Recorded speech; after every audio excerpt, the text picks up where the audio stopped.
चारों वर्णों के भक्ष्य अभक्ष्य का निरूपण तथा कर्म विपाक का वर्णन। नंद जी ने कहा, महाभाग, अब चारों वर्णों के भक्ष्य अभक्ष्य का तथा समस्त प्राणियों के कर्म विपाक का वर्णन कीजिए। श्री भगवान बोले, तात, मैं चारों वर्णों के वेदोक्त भक्ष्य अभक्ष्य का यथोचित रूप से वर्णन करता हूँ, उसे सावधान होकर श्रवण करो। मनु का कथन है कि लोहे के बर्तन में जलपान, उसमें रखा हुआ गौ का दूध, दही, घी, पकाया हुआ अन्न, भ्रष्ट रादिक, मधु, गुड़, नारियल का जल, फल, मूल आदि सभी पदार्थ अभक्ष्य हो जाते हैं।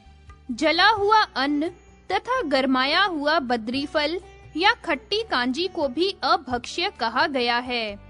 कांसे के बर्तन में नारियल का जल और ताम्र पात्र में स्थित मधु तथा घृत के अतिरिक्त सभी गव्य पदार्थ मदिरा तुल्य हो जाते हैं। ताम्र पात्र में दूध पीना, जूठा रखना, घी का भोजन करना और नमक सहित दूध खाना तुरंत ही अभक्ष्य के समान पाप कारक हो जाता है। मधु मिला हुआ घी, तेल और गुड़ अभक्ष्य है तथा शास्त्र के मतानुसार गुड़ मिश्रित अदरक भी अभक्ष्य है। विद्वान पुरुष को चाहिए कि पीने से अवशिष्ट जल माघ मास में मूली और शैया पर बैठकर जप आदि का सदा परित्याग कर दे। उत्तम बुद्धि संपन्न पुरुष को दिन में 2 बार तथा दोनों संध्याओं में और रात्रि के पिछले पहर में भोजन नहीं करना चाहिए। पीने का जल, खीर, चूर्ण, घी, नमक, स्वस्तिक के आकार की मिठाई, गुड़, दूध, मट्ठा तथा मधु, ये एक हाथ से दूसरे हाथ पर ग्रहण करने से तत्काल ही अभक्ष्य हो जाते हैं। श्रुति की सम्मति से चांदी के पात्र में रखा हुआ कपूर अभक्ष्य हो जाता है। यदि परोसने वाला व्यक्ति भोजन करने वाले को छू दे तो वह अन्न अभक्ष्य हो जाता है। यह सभी को सम्मत है। ब्राह्मणों को भैंस का दूध, दही, घी, स्वस्तिक और माखन नहीं खाना चाहिए। रविवार को अदरक सभी के लिए अभक्ष्य है। ब्राह्मणों के लिए बासी अन्न, जल और दूध निषिद्ध है। असंस्कृत नमक और तेल अभक्ष्य है, परंतु अग्नि द्वारा संस्कृत पवित्र व्यंजन सभी के खाने योग्य हैं। एक हाथ से धारण किया हुआ गंदला, कृमि युक्त और अपवित्र जल अपेय होता है। यह सर्वसम्मत है। श्री हरि को निवेदित किए बिना कोई भी पदार्थ ब्राह्मणों, यतियों, ब्रह्मचारियों, विशेष करके वैष्णवों को नहीं खाना चाहिए। तात, जिस किसी वस्तु में अथवा मधु, दूध, दही, घी और गुड़ में यदि चींटियां पड़ गई हों, तो उसे कभी नहीं खाना चाहिए। ऐसा श्रुति में सुना गया है। पका हुआ शुद्ध फल जिसे पक्षी ने काट दिया हो अथवा उसमें कीड़े पड़ गए हों तथा कौवे द्वारा उच्चिष्ट किया हुआ पदार्थ सभी के लिए अभक्ष्य होता है। घी अथवा तेल में पकाया हुआ मिष्ठान तथा पीठक यदि उसे शूद्र ने बनाकर तैयार किया हो तो वह शूद्रों के ही खाने योग्य होता है, ब्राह्मणों के लिए नहीं। जो अपवित्र हैं, उन सबके अन्न जल का परित्याग कर देना चाहिए।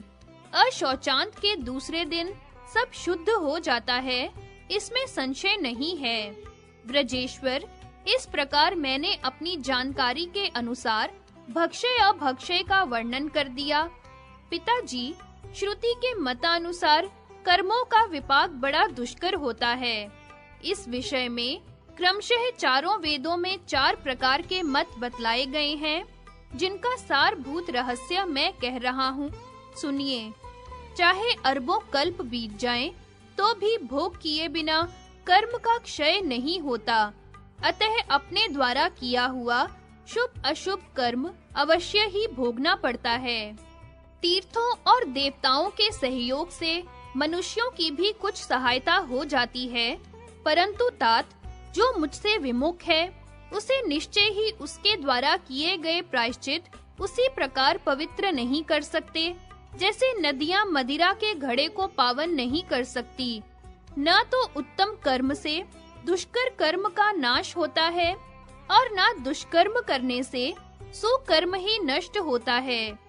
यहाँ तक कि यज्ञ, तप, व्रत, उपवास, तीर्थ स्नान, दान, जप, नियम, पृथ्वी की परिक्रमा, पुराण श्रवण, पुण्योपदेश, गुरु और देवता की पूजा, स्वधर्माचरण, अतिथि सत्कार, ब्राह्मणों का पूजन एवं विशेषतया उन्हें भोजन कराने से भी दुष्कर्म का विनाश नहीं होता। ब्राह्मण को जो दिया जाता है वह पूर्ण रूप से प्राप्त होता है, क्योंकि ब्राह्मण क्षेत्र रूप है और वह दान बीज के समान है। तात, मनुष्य एक कर्म द्वारा स्वर्ग को प्राप्त कर लेता है, परंतु मोक्ष कर्म से नहीं मिलता। वह तो मेरी सेवा से सुलभ होता है। पुण्य कर्म करने से स्वर्ग, दुष्कर्म करने से नरक तथा कुत्सित कर्म करने से व्याधि और नीच योनि में जन्म प्राप्त होता है। तत्पश्चात वह पवित्र होता है। जो इच्छानुसार छोटे बड़े पाप करने वाला तथा गो हत्यारा है, वह गौ के शरीर में जितने रोए होते हैं उतने वर्षों तक दंडशूक नामक नरक में निवास करता है। वहां वह सर्प के डसने के कारण विष की ज्वाला से त्रिषित एवं पीड़ित होता है तथा आहार न मिलने से उसका पेट सट जाता है। तत्पश्चात उस कुंड से निकलकर गौ के शरीर में जितने रोए होते हैं उतने वर्षों तक वह गौ की योनि में उत्पन्न होता है। तदनंतर 1,00,000 वर्ष तक वह कोढ़ी और चांडाल होता है। इसके बाद मनुष्य होता है। उस समय वह कर्मानुसार कुष्ठ रोग युक्त ब्राह्मण होता है। तब 1,00,000 ब्राह्मणों को भोजन कराकर वह निरोग तथा पवित्र हो जाता है। गौ हत्या करने वाला निश्चय ही उतने वर्षों तक गौ होता है जितने उस गौ के शरीर में रोए होते हैं। ब्रह्मघाती उनसे भी 4 वर्षों तक विष्ठा का कीड़ा होता है। तदनंतर उससे 4 वर्षों तक मलेच्छ होता है। तत्पश्चात उनसे 4 वर्षों तक अंधा होकर ब्राह्मण के घर में जन्म लेता है। वहां 4,00,000 विप्रों को भोजन कराने से वह उस महान पातक से मुक्त होकर पवित्र नेत्रयुक्त और यशस्वी हो जाता है। चारों वर्णों में जो स्त्री की हत्या करने वाला है उसे वेद में महापातकी कहा गया है। वह उस स्त्री के शरीर में जितने रोए होते हैं उतने वर्षों तक कालसूत्र नरक में वास करता है। वहां उसे कीड़े काटते रहते हैं, आहार नहीं मिलता और नरक यातना भोगनी पड़ती है। तदनंतर वह पापी उतने ही वर्षों तक जगत में जन्म लेता है। वहां वह कर्मानुसार पाप परायण तथा राज्य क्षमा से ग्रस्त रहता है। फिर 100 वर्षों तक 1,00,000 ब्राह्मणों को भोजन कराने से शुद्ध होकर वह विद्वान एवं तप परायण विप्र होता है। उस जन्म में वह भी कुछ बचे खुचे पापों को भोगता है तथा सोना दान करने से शुद्ध हो जाता है। भ्रूण हत्या करने वाला महापापी शनि मुख नामक नरक में जाता है। वहां वह 100 वर्षों तक सूक्ष्म शस्त्र द्वारा पीड़ित किया जाता है। फिर उसे निश्चय ही 100 वर्षों तक घोड़े की योनि में जन्म लेना पड़ता है। इसके बाद वह पापी अपने कर्म के फल स्वरूप दांत के रोग से युक्त वैश्य होता है और 50 वर्षों तक वह कष्ट भोगकर पुनः स्वर्ण दान से शुद्ध होता है। इसके बाद अपने कुल में उत्पन्न होने पर भी वह निरोग होता है और फिर पवित्र ब्राह्मण होकर जन्म लेता है। युद्ध के बिना क्षत्रियों को मारने वाला ब्राह्मण अथवा क्षत्रिय तप्त शूल नरक में जाता है।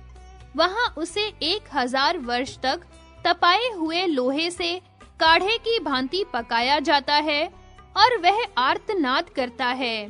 तदनंतर वह 100 वर्षों तक मदमत गजराज होता है। इसके बाद 100 वर्षों तक रक्त दोष युक्त शूद्र होता है। वहां वह हाथी दान करने से रोग मुक्त होकर फिर ब्राह्मण के घर में जन्म लेता है। वैश्य और शूद्र की हत्या करने वाला वैश्य तथा वैश्य की हिंसा करने वाला शूद्र ये निश्चय ही समान पाप के भागी होते हैं। इन्हें 100 वर्षों तक कृमि कुंड नामक नरक में वास करना पड़ता है।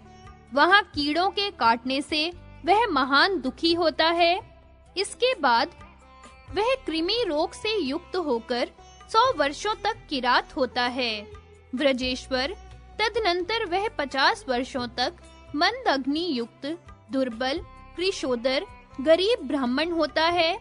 फिर तीर्थ में घोड़े का दान करने से उसकी मुक्ति हो जाती है। तात 4 वर्णों में किसी भी वर्ण का मनुष्य जो पीपल का वृक्ष काटता है, वह ब्रह्म हत्या के 1/4 पाप का भागी होता है और उसे निश्चय ही 80 पत्र नामक नरक में जाना पड़ता है। झूठी गवाही देने वाला, कृतघ्न, अति कृतघ्न, विश्वासघाती, मित्रघाती और ब्राह्मणों का धन हरण करने वाला, ये महापापी कहलाते हैं। इन्हें हजारों वर्षों तक कुंभी पाक में रहना पड़ता है। वहां वे रात दिन खौलते हुए तेल से संतप्त किए जाते हैं। उन्हें व्याधियां घेरे रहती हैं और सर्पाकार जंतु काटता रहता है। तदनंतर वह पापी 1000 करोड़ जन्मों तक गीध, 100 जन्मों तक सूअर और 100 जन्मों तक हिंसक पशु होने के बाद रोगग्रस्त शूद्र होता है। उस जन्म में वह मंदाग्नि तथा ज्वर से पीड़ित रहता है तथा 100 पल सोना दान करके अवश्य ही शुद्ध हो जाता है। चारों वर्णों में जो मनुष्य वस्त्र चुराने वाला, गव्य की चोरी करने वाला, चांदी और मुक्ता का अपहरण करने वाला तथा शूद्र के धन को लूट लेने वाला होता है, वह 100 वर्षों तक मूत्र कुंड का भोग करके पुनः 1000 वर्षों तक बगुले की योनि में उत्पन्न होता है। यह ध्रुव है। व्रजराज तदनंतर वह 100 वर्षों तक शूद्र जाति में जन्म लेता है।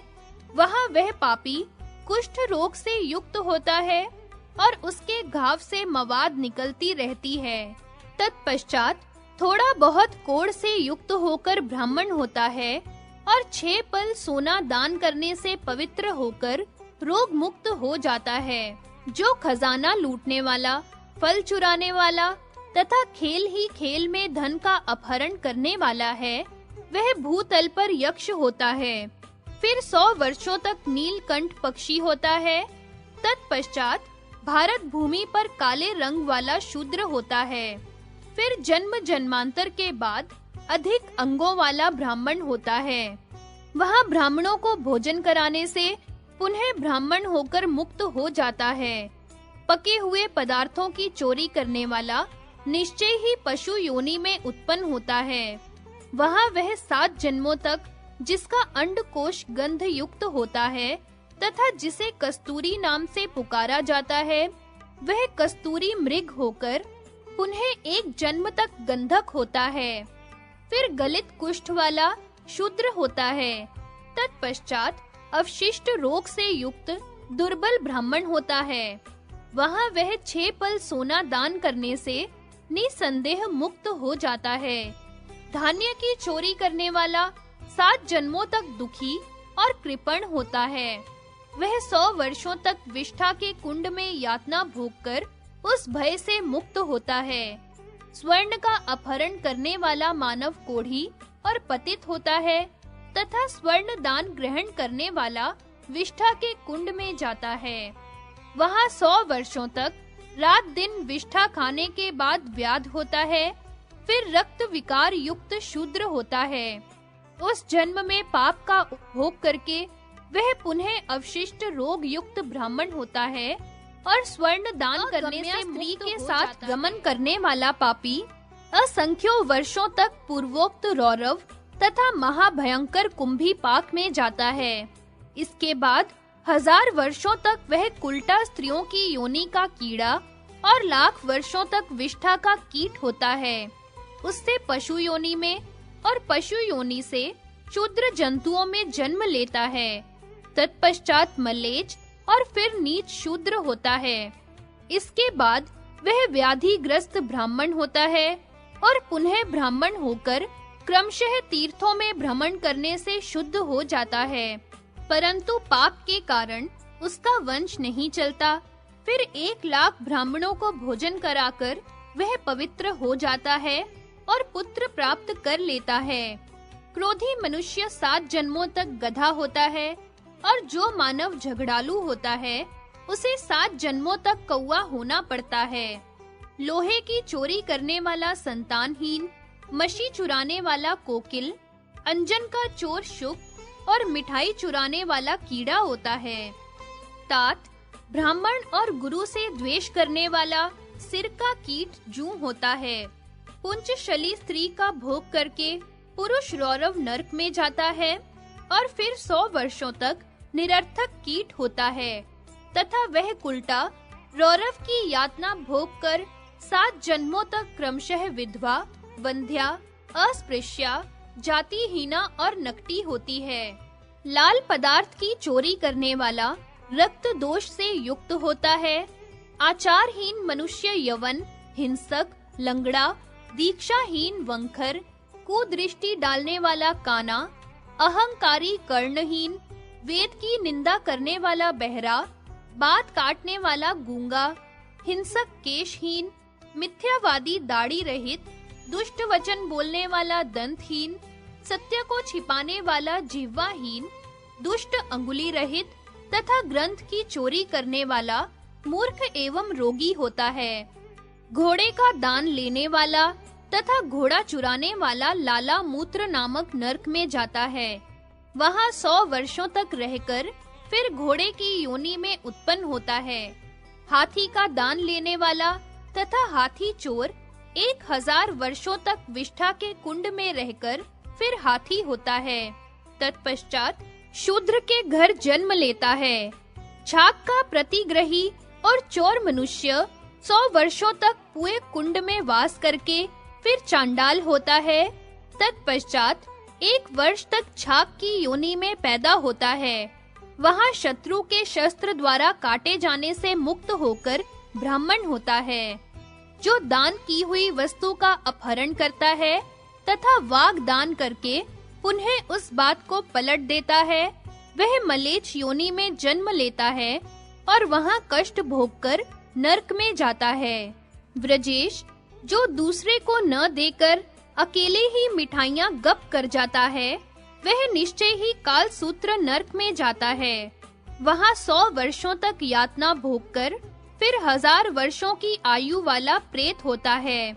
इसके बाद वह 1 जन्म तक मक्खी, 1 जन्म में चींटी, 1 जन्म में भ्रमर, 1 जन्म में मधुमक्खी, 1 जन्म में डांस, 1 जन्म में मच्छर, 1 जन्म में दुर्गंध युक्त कीट और 1 जन्म में खटमल होने के बाद दुर्बुद्धि एवं रोगग्रस्त शूद्र होता है। फिर उससे मुक्त होकर ब्राह्मण हो जाता है। तेल की चोरी करने वाला तेली 3 जन्मों तक सिर का कीट जूं होता है। जो दुष्ट क्षेत्र की सीमा मेड़ को नष्ट करने वाला, भूमि चोर, हिंसक तथा दान की हुई भूमि को वापस ले लेने वाला है, वह अवश्यमेव कालसूत्र नरक में जाता है। वहां भूख प्यास से पीड़ित होकर 60,000 वर्षों तक कष्ट भोगता है।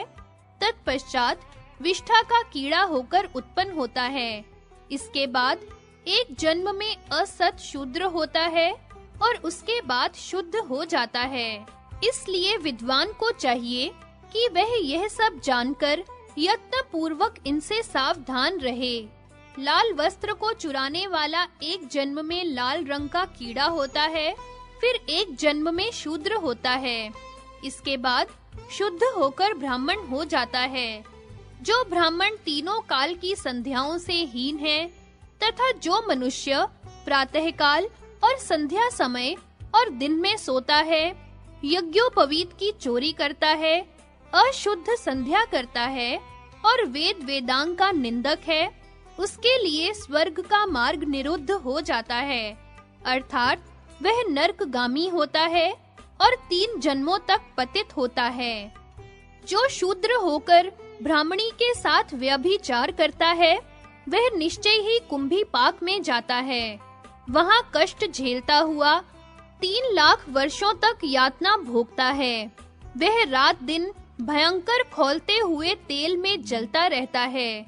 तत्पश्चात वह पापी कुल्टा नारियों की योनि का कीड़ा होता है। वहां 60,000 वर्षों तक उस योनि का मल ही उसका आहार होता है। फिर क्रमशः 1,00,000 जन्मों तक वह चांडाल होता है। फिर एक जन्म में घाव युक्त कोढ़ वाला शूद्र होता है।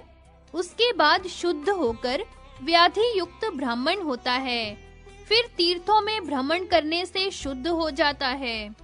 जो मानव देवता की उचित पूजा न करके उन्हें अपवित्र नैवेद्य समर्पित करता है, वह असत शूद्र होता है। व्रजेश्वर, जो मिट्टी, भस्म और गोबर के पिंडों से अथवा बालुका से शिवलिंग का निर्माण करके एक बार भी उसका पूजन करता है, वह कल्प पर्यंत स्वर्ग में निवास करता है। तत्पश्चात वह भूमि का स्वामी एवं महाविद्वान ब्राह्मण होता है। 100 लिंगों का पूजन करने से मनुष्य भारतवर्ष में राजा होता है। 1000 लिंग पूजन से उसे निश्चित फल की प्राप्ति होती है। वह चिरकाल तक स्वर्ग में निवास करके अंत में भारत भूमि पर राजेंद्र होता है। 10,000 लिंग पूजन से राजाधिराज और 1,00,000 लिंग पूजन से चक्रवर्ती सम्राट हो जाता है। अत्यंत भक्ति पूर्वक पूजन करने से उसका अतिरिक्त फल मिलता है। तीर्थ स्नान, दान, ब्रह्म भोज, नारायण अर्चन आदि कर्म से वह ब्राह्मण वंश में पैदा होता है। फिर अतिरिक्त तपस्या के प्रभाव से वह ब्राह्मण विद्वान तथा जितेंद्रिय वैष्णव हो जाता है। फिर अनेक जन्मों के पुण्य फल से वह भारत भूमि पर जन्म लेता है। उसके चरण स्पर्श से ही वसुंधरा तत्काल पवित्र हो जाती है। ऐसे जीवन मुक्त वैष्णव तीर्थों को तीर्थत्व प्रदान करते हैं और अपने हजारों पूर्वजों को पावन बना देते हैं। ऐसा श्रुति में सुना गया है। जो अत्यंत क्रूर, दुराचारी तथा देव ब्राह्मण का द्वेषी होता है, वह 1000 वर्षों तक जहरीला सांप होता है। व्रजनाथ, जो नारी कुल्टा स्त्रियों के लंपटों की दूती होती है, वह 100 वर्षों तक काल सूत्र नरक में रहकर फिर छिपकली होती है। एक जन्म तक छिपकली होने के बाद 3 जन्मों तक हरिण, एक जन्म में भैंसा, एक जन्म में भालू, एक जन्म में गैंडा और 3 जन्मों तक सियार की योनि में उत्पन्न होती है। जो दूसरे के तड़ाक का तथा भली भांति बोई हुई दूसरे की खेती का दान करता है, वह मगर की जाति में उत्पन्न होकर 3 जन्मों तक कछुआ होता है। एकादशी व्रत को न रखने वाला ब्राह्मण पतित हो जाता है। फिर अपने आहार से दूना भोजन दान करके वह उस पाप से मुक्त होता है। जो अधम मानव मेरे जन्मदिन भाद्रपद मास की कृष्णाष्टमी को भोजन करता है, उसे निसंदेह त्रिलोकी में होने वाले सभी पापों को भोगना पड़ता है। इस प्रकार सभी नरकों का भोग करने के पश्चात वह चांडाल होता है। इसी तरह शिवरात्रि और श्री राम नवमी के दिन भी समझना चाहिए। जो शक्तिहीन होने के कारण उपवास करने में असमर्थ हो, उसे हविष्यान का भोजन करना चाहिए और मेरा पुण्य महोत्सव संपन्न करके ब्राह्मणों को भी भोजन कराना चाहिए। इससे वह पाप मुक्त होकर शुद्ध हो जाता है। इसके लिए यत्न पूर्वक मेरे नामों का संकीर्तन करना चाहिए। जो देव मूर्तियों की चोरी करता है, वह 7 जन्मों तक अंधा, दरिद्र, रोगग्रस्त, बहरा और कुबड़ा होता है। जो नराधम ब्राह्मण और देव प्रतिमा को देखकर उन्हें नमस्कार नहीं करता, वह जब तक जीता है तब तक अपवित्र यवन होता है। जो ब्राह्मणों को आया हुआ देखकर उठकर स्वागत नहीं करता, वह निश्चित रूप से महापापी होता है। जो शिव का द्वेषी तथा देव प्रतिमा पर चढ़े हुए द्रव्य से जीविका निर्वाह करने वाला है, वह 7 जन्म तक मुर्गा होता है। जो अज्ञानी पितरों और देवताओं के वेदोक्त पूजन का विनाश करता है, वह पापी रौरव नरक में जाता है। वहां 1000 वर्ष तक यातना भोगने के पश्चात 3 जन्मों तक तीर्थकाक होता है। फिर 3 जन्मों तक किसी तीर्थ में सियार की योनि में उत्पन्न होकर मुर्दे की लाश खाता है। ब्रजेश्वर वही पापी 3 जन्मों तक तीर्थों में शव की रक्षा तथा कर्मानुसार मुर्दों की कफन खसोटी करता है। जो मूर्ख नित्य दंभ पूर्वक देवता की पूजा करके भक्ति पूर्वक गुरु का पूजन नहीं करता और न उन्हें अन्न प्रदान करता है, वह पापी देवता के शाप से दुखी, देवल और भयंकर देवद्रोही होता है।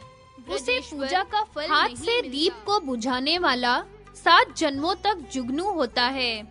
जो इष्ट देव को निवेदन किए बिना ही खाता है तथा मछली का अत्यंत लोभी है, वह मछरंगा पक्षी होता है तथा 7 जन्मों तक बिलाव की योनि में जन्म धारण करता है।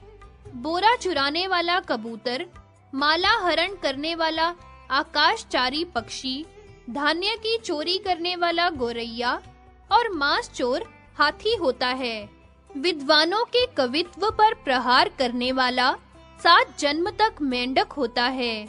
जो झूठे ही अपने को विद्वान कहकर गांव की पुरोहिती करता है, वह 7 जन्मों तक नेवला, 1 जन्म में कोढ़ी और 3 जन्मों तक गिरगिट होता है।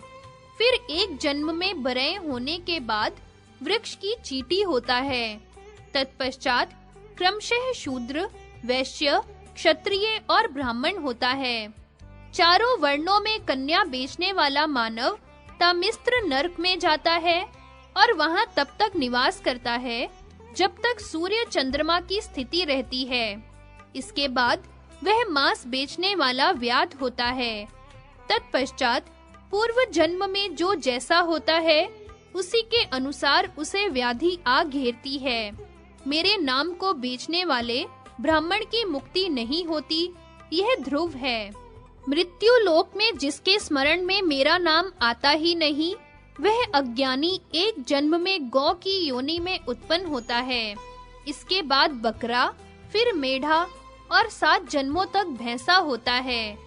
जो मानव महान षड्यंत्री, कुटिल और धर्महीन होता है, वह 1 जन्म में तेली होकर फिर कुम्हार होता है। जो झूठा कलंक लगाने वाला और देवता एवं ब्राह्मण का निंदक होता है, वह 1 जन्म में सोनार होकर 7 जन्मों तक धोबी होता है। जो ब्राह्मण, क्षत्रिय, वैश्य, शूद्र कुत्सित आचरण वाले तथा पवित्रता से रहित होते हैं, उन्हें 10,000 वर्षों तक मलेच्छ योनि में जन्म लेना पड़ता है।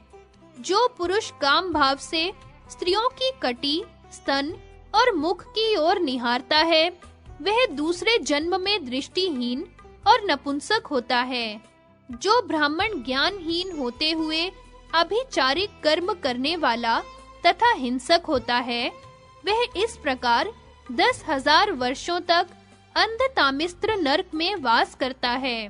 तत्पश्चात कर्म के भोग के अनुसार वह ब्राह्मण शूद्र होता है।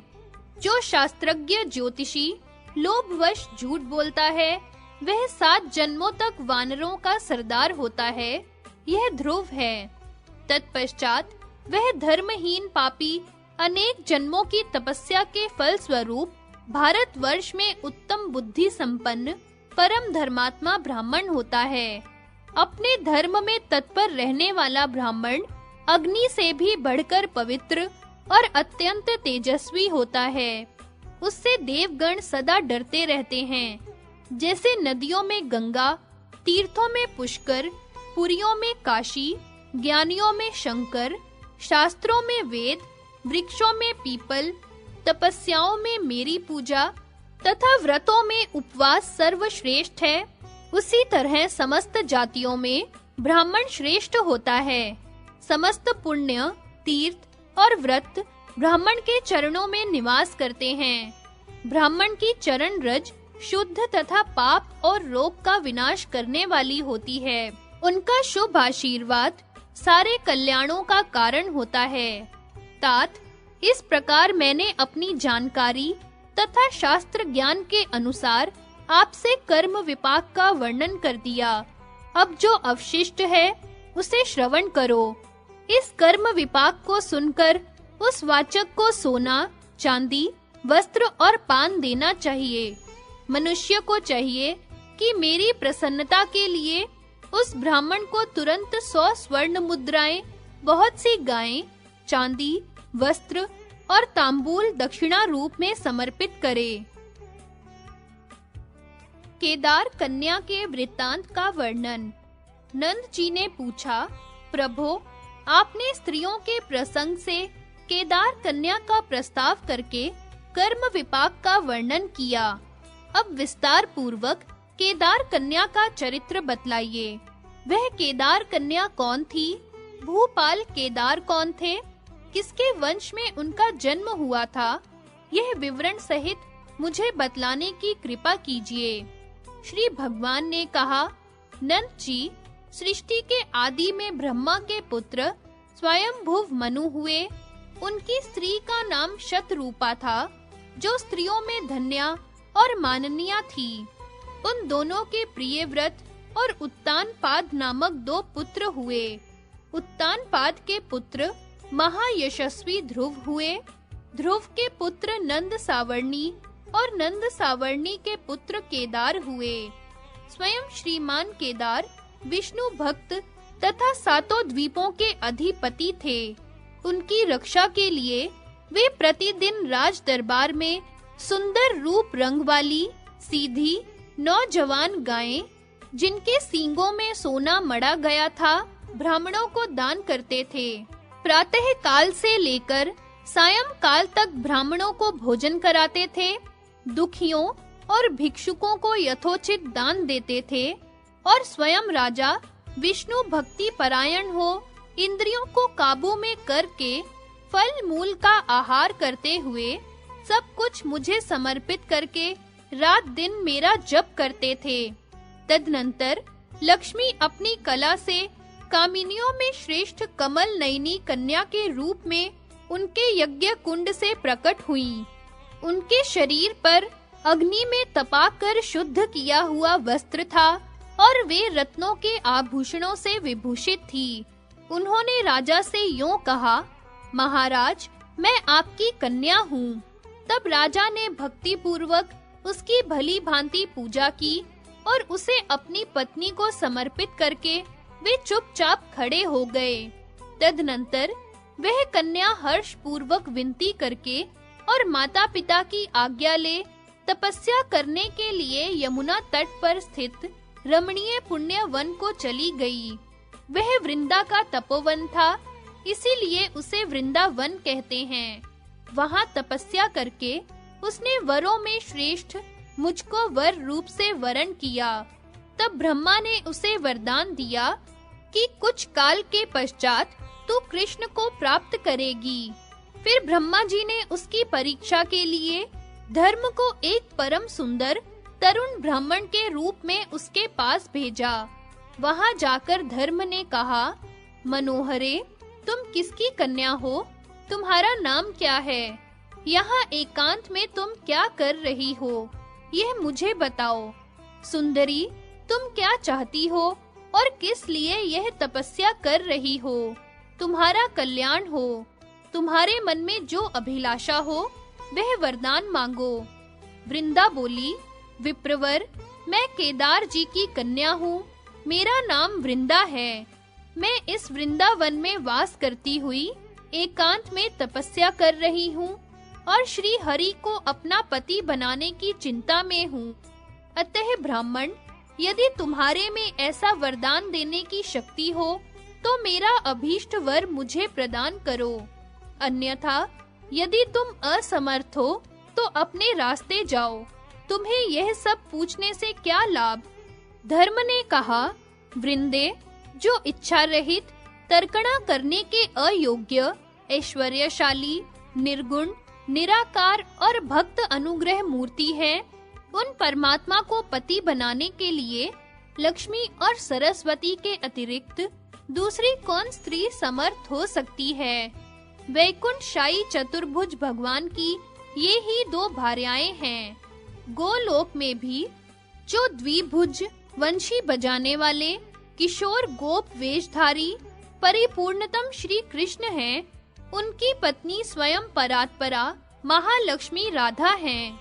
वे पर ब्रह्म स्वरूपिणी राधा उन श्याम सुंदर की जो परम आत्म बल से संपन्न, ऐश्वर्यशाली, शमपरायण और परम सौंदर्यशाली है, जिनका सुंदर शरीर करोड़ों कामदेवों के सौंदर्य की निंदा करने वाला, अमूल्य रत्नाभरणों से विभूषित, सत्य स्वरूप और अविनाशी है, तथा जो रमणीय पीतांबर धारण करने वाले और संपूर्ण संपत्तियों के दाता हैं, सदा सेवा करती रहती हैं। वे श्री कृष्ण द्विभुज और चतुर्भुज रूप से दो रूपों में विभक्त हैं। वे स्वयं चतुर्भुज रूप से वैकुंठ में और द्विभुज रूप से गोलोक में वास करते हैं। 25,000 युग बीतने के बाद इंद्र का पतन होता है। ऐसे 14 इंद्रों का शासन काल लोकों के विधाता ब्रह्मा का एक दिन होता है। उतनी ही बड़ी उनकी रात्रि होती है। ऐसे 30 दिन का एक मास और 12 मास का एक वर्ष होता है। ऐसे 100 वर्ष तक ब्रह्मा की आयु समझनी चाहिए। उन ब्रह्मा की आयु समाप्ति जिनका एक निमेष होता है, सनक आदि महर्षि जिनकी जीवन पर्यंत सेवा करते रहते हैं, परंतु करोड़ों कल्पों में भी जो विभु साध्य नहीं होते, सहस्त्र मुखधारी शेषनाग अरबों खरबों कल्पों तक जिनकी भक्ति पूर्वक रात दिन सेवा तथा नाम जप करते रहते हैं, परंतु वे परात्पर दुराराध्य हितकारी भगवान साध्य नहीं होते। जो ब्रह्मा वेदों के उत्पादक, विधाता, फलदाता और संपूर्ण संपत्तियों के दाता हैं, वे प्रत्येक जन्म में उन ब्रह्म स्वरूप अविनाशी सनातन देव का सदा अपने चारों मुखों द्वारा स्तवन करते रहते हैं, परंतु वेदों द्वारा अनिर्वचनीय, काल के काल तथा अंत के अंत उन भगवान को सिद्ध जो अपनी कला से रुद्र रूप धारण करके जगत का संहार करते हैं, पांचों मुखों से उनकी स्तुति करते हैं, जिनसे बढ़कर भगवान को दूसरा कोई प्रिय नहीं है। उनके द्वारा जब भगवान साध्य नहीं होते, तब दूसरे की क्या बात है। वृंदे, जो सर्व शक्ति स्वरूपा, दुर्गति नाशिनी, परम ब्रह्म स्वरूपिणी, ईश्वरी, मूल प्रकृति, नारायणी, विष्णु माया, वैष्णवी और सनातनी है, जिनकी माया से भ्रमणशील जगत सदा चक्कर काटता रहता है, वे दुर्गा भी जिन देव की भक्ति पूर्वक रात दिन स्तुति करती रहती है, गजानन गणेश और 6 मुख वाले स्वामी कार्तिक भी भक्ति सहित यथाशक्ति जिनका स्तवन करते हैं, जिनकी सर्वप्रथम पूजा होती है, जो संपूर्ण देवताओं के स्वामी और ज्ञानियों के गुरु हैं, जिन गणेश से बढ़कर सिद्धेंद्र, देवेंद्र, योगींद्र और ज्ञानियों के गुरुओं में कोई विद्वान नहीं है, जो गणों के स्वामी और देवताओं के अधिपति हैं, वे भगवान गणेश जिनका ध्यान करते हैं, परमेश्वरी सरस्वती जिनका स्तवन करने में असमर्थ हैं, लक्ष्मी रात दिन जिनके चरण कमल की सेवा करती है, जिनके कटाक्ष से सारा जगत परिपूर्णतम एवं कल्याणमय है, जिनके भय से वायु चलती है, जिनके भय से सूर्य तपते हैं, इंद्र वर्षा करते हैं, अग्नि जलाती है और मृत्यु प्राणियों में विचरण करती है, जिनकी सेवा करने से पृथ्वी सबकी आधार स्वरूपा तथा धन की भंडार हो गई है। सुंदरी, जिनसे भयभीत होकर समुद्र और पर्वत निश्चल रूप से अपनी अपनी मर्यादा में स्थित रहते हैं, जिनके चरण कमल की सेवा से गंगा देवी तीर्थों की सार रूपा, पवित्र, मुक्तिदायिनी और लोकों को पावन करने वाली हो गई है, जिनके स्मरण और सेवन से तुलसी देवी पवित्र हो गई हैं, तथा नवग्रह और दिक्पाल जिनके प्रताप से डरते रहते हैं। सारे ब्रह्मांडों में जो ब्रह्मा, विष्णु, शिव तथा अन्यान्य सुरेश्वर, शेष आदि तथा मुनिगण हैं, उनमें से कुछ परमात्मा श्री कृष्ण के कला स्वरूप, कुछ अंश रूप और कुछ कलांश रूप हैं। कल्याणी, तुम उन्हीं परमेश्वर को जो प्रकृति से परे हैं अपना पति बनाना चाहती हो, परंतु वे गोलोक में केवल राधिका द्वारा साध्य हैं। दूसरा कोई कभी भी उन्हें सिद्ध नहीं कर सकता। इतना कहकर छद्म वेशधारी धर्म ने उसकी परीक्षा के लिए प्रचुर भोग सुख का प्रलोभन दिया और अपने को ही पति रूप में स्वीकार करने का अनुरोध किया। फिर धर्म उसकी ओर बढ़े। व्रजेश, उनका विचार केवल उसके सतीत्व को जानना था। उनकी यह चेष्टा देखकर उस राजकन्या के मुख और नेत्र क्रोध से वक्र हो गए।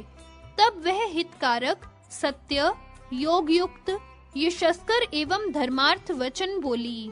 श्री वृंदा ने कहा, महाभाग, धैर्य धारण कीजिए। आप तो जातियों में श्रेष्ठ ब्राह्मण हैं। ब्राह्मणों का स्वभाव तपोमूलक, सत्यपरक, वेदव्रती और धैर्यशाली होता है। पराई स्त्रियों के प्रति आकर्षित होना तो अधर्मियों का स्वभाव है। विप्रवर, अधर्म से ही दुष्ट को अमंगल का दर्शन होता है। तत्पश्चात वह शत्रु पर विजय लाभ करता है और फिर समूल नष्ट हो जाता है। जो बलपूर्वक पतिव्रताओं के साथ व्यभिचार करता है वह मात्रगामी कहलाता है और उसे तुरंत ही 100 ब्रह्म हत्या का पाप लगता है, यह निश्चित है। जब तक सूर्य चंद्रमा की स्थिति है तब तक वह कुंभी पाक में यातना भोगता है। यमदूत उसके मस्तक पर लोहे के डंडे से प्रहार करते हैं। वह खौलते हुए तेल में जलाया जाता है, परंतु उसकी सूक्ष्म देह से प्राण विलग नहीं होते। यह क्षणिक सुख चिरकालिक दुख का दाता और सर्व विनाश का कारण है। इसलिए धर्मात्मा पुरुष अगम्या के गमन जन्य दुख की इच्छा नहीं करते। अतः ज्ञान दुर्लभ ब्राह्मण, आपका कल्याण हो। मुझे क्षमा कीजिए और अपने रास्ते जाइए। जैसे दीपक की लौ देखकर पतंगा निश्चित ही उस पर टूट पड़ता है, लोभी मीन और मृग कांटे के अग्रभाग में मिष्ठान को देखकर उसे निगलना चाहता है। भूखा मनुष्य विष मिश्रित भोजन को खा जाता है और दुष्ट मुख पर छल छलाते हुए दूध वाले दूषित विष कुंभ को ग्रहण कर लेता है। उसी तरह लंपट पुरुष पराई स्त्रियों के मनोहर मुख कमल को, जो विनाश का कारण है, देखकर मोहवश भ्रांत हो जाता है। स्त्रियों का सुंदर मुख, दोनों नितंब तथा स्तन काम वासना के आधार, नाश के कारण और अधर्म के स्थान हैं। जो लार और मूत्र से संयुक्त है, जिसमें से दुर्गंध निकलती है, जो पाप तथा यम दंड का कारण है, स्त्रियों का वह मूत्र स्थान नरक कुंड के सदृश है। ब्राह्मण, एकांत देखकर जो तुम मेरी धर्षणा करना चाहते हो, तो यही समस्त देवता, लोकपाल, कर्मों के शासक तथा साक्षी जाज्वल्यमान धर्म, स्वयं श्री हरि द्वारा नियुक्त दंडकर्ता यमराज, स्वयं धर्मात्मा श्री कृष्ण, ज्ञान रूपी महेश्वर, दुर्गा, बुद्धि, मन, ब्रह्मा, इंद्रियां तथा देवगण उपस्थित हैं। ये संपूर्ण प्राणियों में उनके कर्मों के साक्षी रूप से वर्तमान रहते हैं। अतः अज्ञानी ब्राह्मण, कौन सा स्थान गुप्त है और कौन सा रहस्यमय? विप्र, तुम्हारा कल्याण हो। मुझे क्षमा कर दो और जाओ। मैं तुम्हें भस्म कर डालने में समर्थ हूँ, परंतु ब्राह्मण अवध्य होते हैं। अतः वत्स, तुम सुख पूर्वक यहाँ से चले जाओ। द्विज, तपस्या करते हुए मुझे 108 युग बीत गए। अब न तो मेरे पिता का गोत्र ही रह गया है और न मेरे माता-पिता ही हैं। सबके अंतरात्म स्वरूप भगवान श्री कृष्ण मेरी रक्षा करते हैं। श्री कृष्ण द्वारा स्थापित धर्म नित्य मेरी रक्षा में तत्पर है। सूर्य, चंद्रमा, पवन, अग्नि, ब्रह्मा, शंभु, भगवती दुर्गा, ये सभी सदा मेरी देखभाल करते हैं। जिन्होंने हंसों को श्वेत, शुकों को हरा और मयूरों को रंग बिरंगा बनाया है, वे ही मेरी रक्षा करेंगे।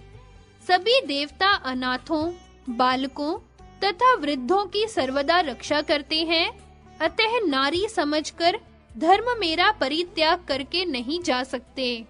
इसके बाद श्री वृंदा ने पतिव्रत धर्म की महिमा और दुराचार की निंदा करके कोप प्रकाश पूर्वक शाप दे दिया। दुराचार, तुम्हारा नाश हो जाए। पापिष्ठ, तुम नष्ट हो जाओ। इतना कहकर जब पुनः शाप देने को उद्यत हुई, तब स्वयं सूर्य ने उसे यत्न करके रोक दिया। इसी बीच वहां ब्रह्मा, शिव, सूर्य और इंद्र आदि देवता आ पहुँचे। सबने उससे क्षमा मांगी और धर्म तुम्हारी परीक्षा के लिए आया था, उसमें तनिक भी पाप बुद्धि नहीं थी। धर्म के नाश से जगत के सनातन धर्म रूप जीवन का नाश हो जाएगा। यह कहकर धर्म को जीवन दान देने की प्रार्थना की। तब वृंदा ने कहा, देव, मैं नहीं जानती थी कि ये ब्राह्मण वेशधारी धर्म हैं और मेरी परीक्षा करने के लिए आए हैं। इसी कारण मैंने क्रोधवश इनका नाश किया है। अब आप लोगों की कृपा से मैं अवश्य धर्म को जीवन दान दूंगी। व्रजेश्वर, यो कहकर वह वृंदा पुनः बोली, यदि मेरी तपस्या सत्य हो तथा मेरा विष्णु पूजन सत्य हो, तो उस पुण्य के प्रभाव से ये विप्रवर यहाँ शीघ्र ही दुख रहित हो जाएं। यदि मुझ में सत्य वर्तमान हो और मेरा व्रत सत्य तथा तप शुद्ध हो, तो उस पुण्य और सत्य के प्रभाव से ये ब्राह्मण कष्ट रहित हो जाएं। यदि नित्य मूर्ति सर्वात्मा नारायण तथा ज्ञानात्मक शिव सत्य हैं, तो ये द्विजवर संताप रहित हो जाएं। यदि ब्रह्म सत्य हो, सभी देवता और परमा प्रकृति सत्य हो, यज्ञ सत्य हो और तप सत्य हो, तो इन ब्राह्मण का कष्ट दूर हो जाए। इतना कहकर सती वृंदा ने धर्म को अपनी गोद में कर लिया और उन कला रूप को देखकर वह कृपा परवश हो रुदन करने लगी। इसी बीच धर्म की भार्या मूर्ति, जो शोक से व्याकुल थी, सिर के बल विष्णु के चरण पर गिर पड़ी और यूं बोली। मूर्ति ने कहा, हे नाथ, आप तो करुणा सागर हैं। दीन बंधो, मुझ पर कृपा कीजिए। कृपा मूर्ति जगन्नाथ, मेरे पति देव को शीघ्र जीवित कर दीजिए, क्योंकि जो नारी पति से हीन हो जाती है, वह इस भव सागर में पापिनी समझी जाती है। उसकी दशा नेत्रहीन मुख और प्राण रहित शरीर के समान हो जाती है। माता-पिता, भाई बंधु और पुत्र तो परिमित सुख देने वाले होते हैं। सर्वस्व प्रदान करने वाला तो सामर्थ्यशाली पति ही होता है। इतना कहकर मूर्ति देवी वहां खड़ी हो गई और विलाप करने लगी। तब भगवान, जो सर्वात्मा एवं प्रकृति से परे हैं, वृंदा से बोले। श्री भगवान ने कहा, सुंदरी, तुमने तपस्या द्वारा ब्रह्मा की आयु के समान आयु प्राप्त की है। वह अपनी आयु तुम धर्म को दे दो और स्वयं गोलोक को चली जाओ। वहां तुम तपस्या के प्रभाव से इसी शरीर द्वारा मुझे प्राप्त करोगी। सुमुखी, गोलोक में आने के पश्चात वाराह कल्प में तुम राधा की छाया भुक्ता वृषभानु की कन्या होगी। उस समय मेरे कलांच से उत्पन्न हुए रायाण गोप तुम्हारा पानी ग्रहण करेंगे। फिर रास क्रीड़ा के अवसर पर तुम गोपियों तथा श्री राधा के साथ मुझे प्राप्त करोगी। तब राधा श्री दामा के शाप से वृषभानु की कन्या होकर प्रकट होंगी। उस समय वे ही वास्तविक राधा रहेंगी। तुम तो उनकी छाया स्वरूपा होगी। विवाह के समय वास्तविक राधा तुम्हें प्रकट करके स्वयं अंतर्धान हो जाएंगी और रायाण गोप तुम छाया को ही ग्रहण करेंगे। परंतु गोकुल में मोहाच्छन्न लोग तुम्हें यह राधा ही है ऐसा समझेंगे। उन गोपों को तो स्वप्न में भी वास्तविक राधा के चरण कमल का दर्शन नहीं होता, क्योंकि स्वयं राधा मेरी गोद में रहती है और उनकी छाया रायण की भार्या होती है। इस प्रकार भगवान विष्णु के वचन को सुनकर सुंदरी वृंदा ने धर्म को अपनी आयु प्रदान कर दी। फिर तो धर्म पूर्ण रूप से उठकर खड़े हो गए। उनके शरीर की कांति तपाए हुए स्वर्ण की भांति चमक रही थी और उनका सौंदर्य पहले की अपेक्षा बढ़ गया था। तब उन श्रीमान ने परात्पर परमेश्वर को प्रणाम किया